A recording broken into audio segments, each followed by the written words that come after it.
Okay, good afternoon. It's always good to get introduced as a CIO, so just so everyone's clear before I begin, CIO stands for, in the IT world, career is over.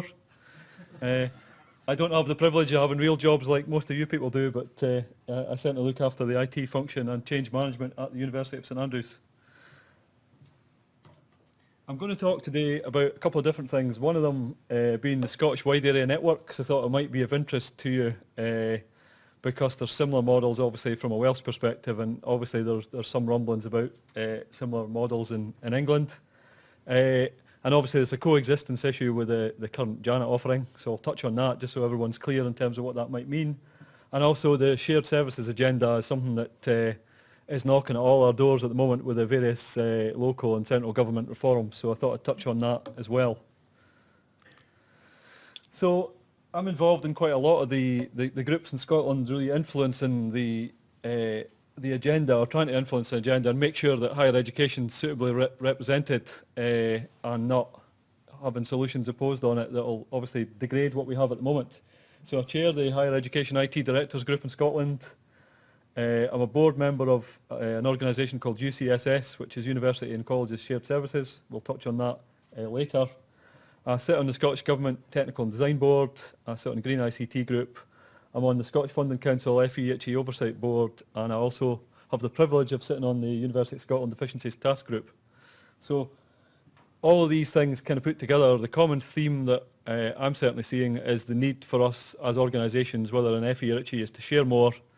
The network is absolutely fundamental to the future of that agenda, because obviously it will mean hosting equipment elsewhere or sharing resources, etc. And also the need to maybe think about the services we deliver in a different way. So from a Scottish perspective, again, you've probably got a Cabinet Office equivalent in England. There's a digital public services strategy that was produced a couple of years ago by the Scottish Government, and that was an emphasis on digital by default. So it's kind of what this sector's been doing for the last 20 years, where we've tried to move a lot of our business processes and workflows from a student-facing perspective online, so online matriculation, online coursework submission, etc.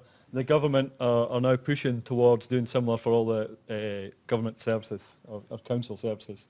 So in Scotland we've got something called the National Entitlement Card, so several universities are now starting to use that as their matriculation card. So it means a card that's produced by the government could also be used as for access to public transport and an e-purse. Instead of universities putting in the infrastructure to develop and roll it out, the government already have that in place through the local authorities. In the digital public services strategy, there's also aims and objectives for all public sector and related areas. Now obviously education, both tertiary and higher, fits into that.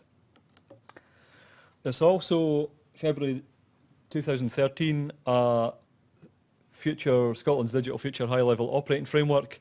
Now that specified things along the lines of shared data centres. It specified, now it's a framework rather than a mandate, which is an important distinction. We've fought to retain that, a local sort of decision making at institutional governance level, the ability to opt in or opt out some of these things. But in terms of support from the Funding Council and from others, then obviously adopting the framework makes some sense. So that specifies a number of different things.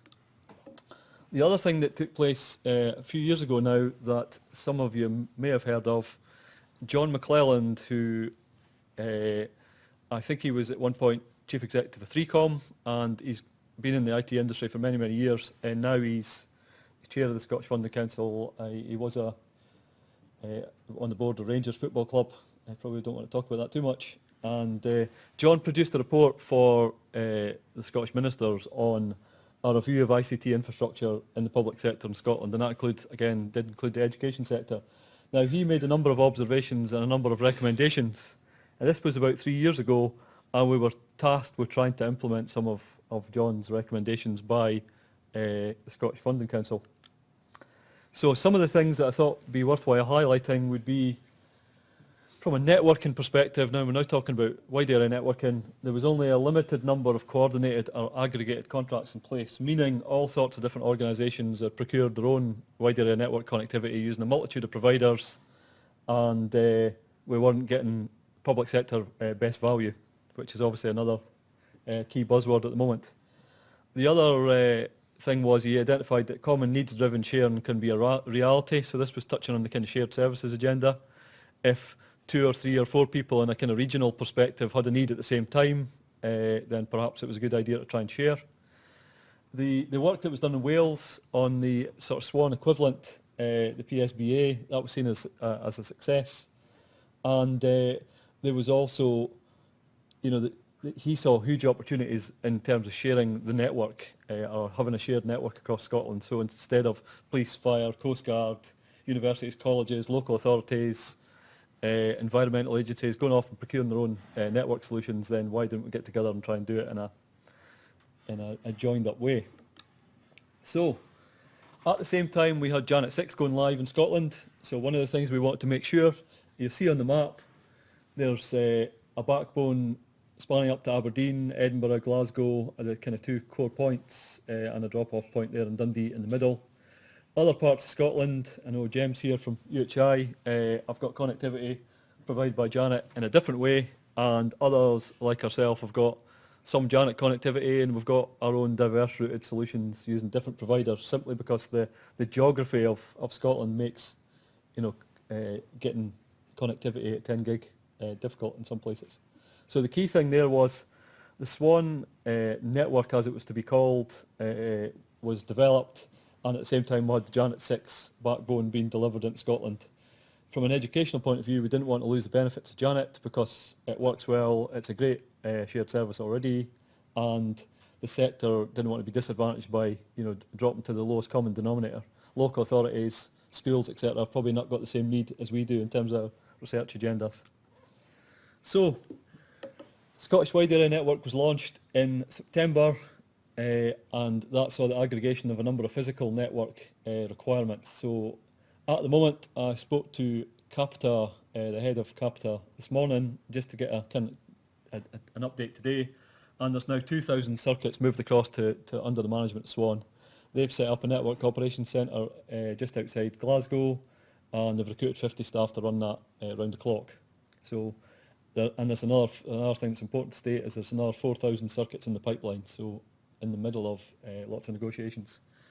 Now, people like the Scottish Environmental Protection Agency, they've obviously got connectivity throughout Scotland into lots of rural areas, and they moved across to SWAN. They were one of the kind of early adopters, and it saved them quite a bit of money already.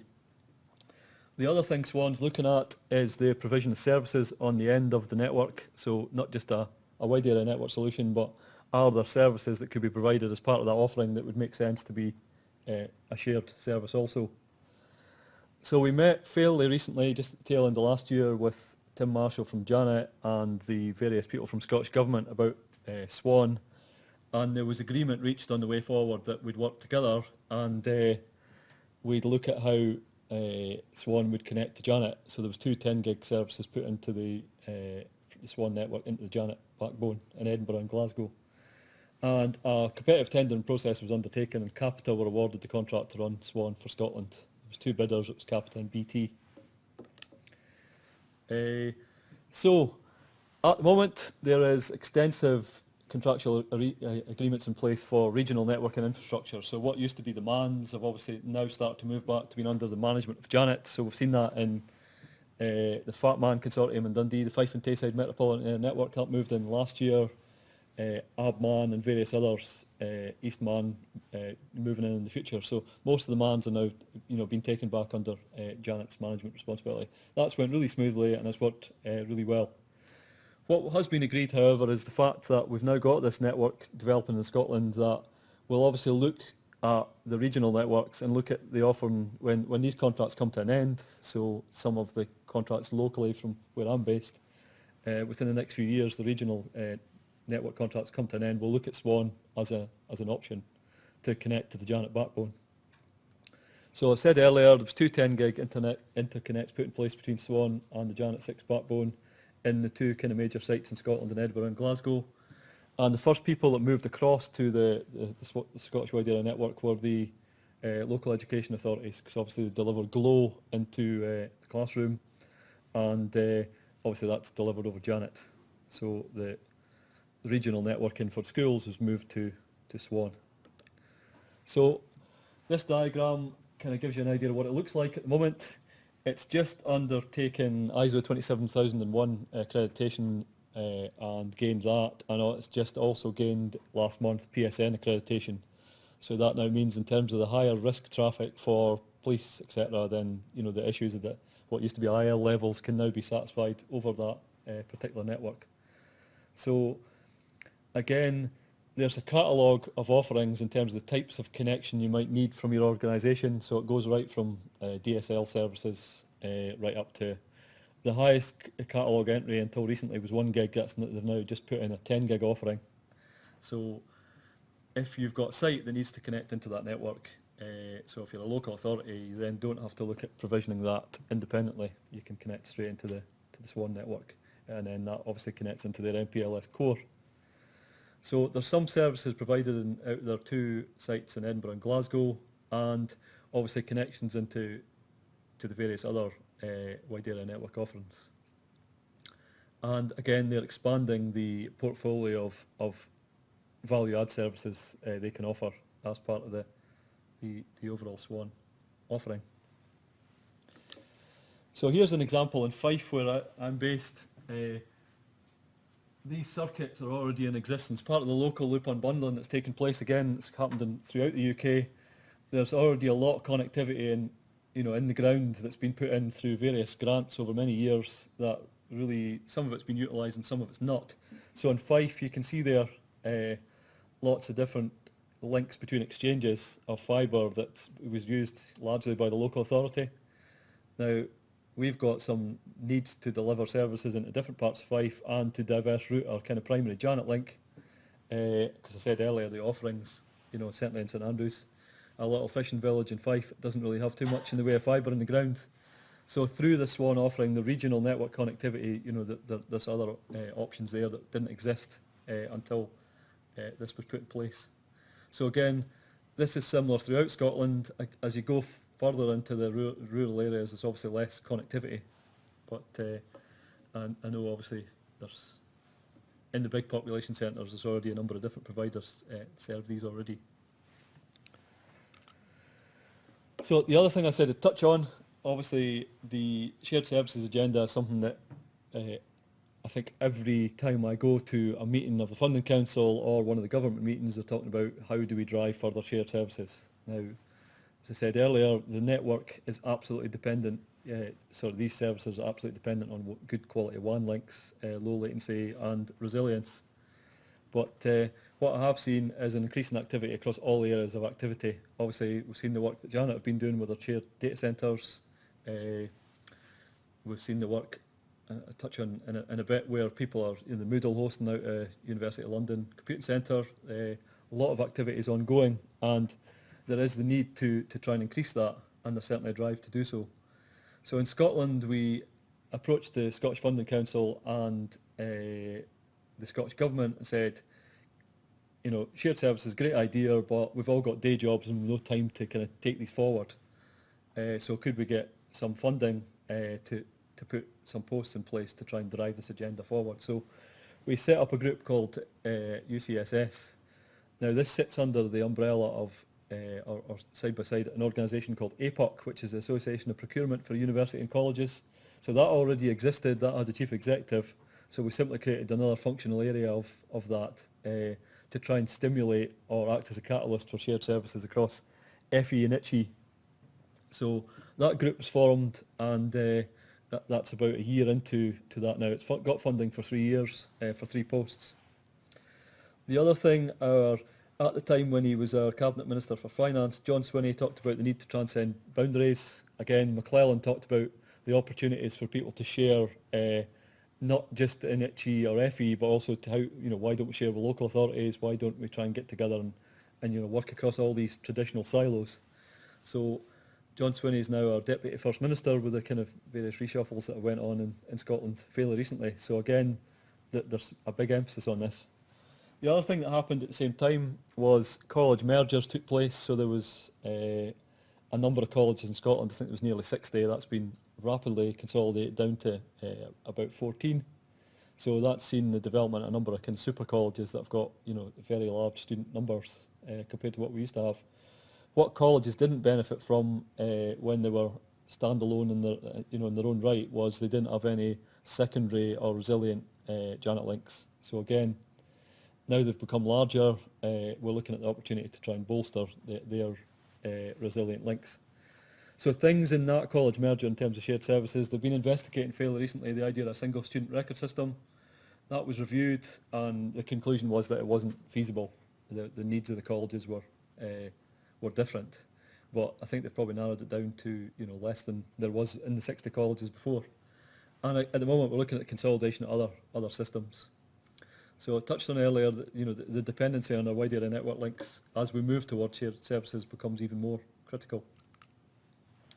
So some shared services in operation. So a good example is Unidesk, hosted by the University of Edinburgh. This provides a service desk solution for, I think we're up to about 6 universities now. Some colleges coming on board.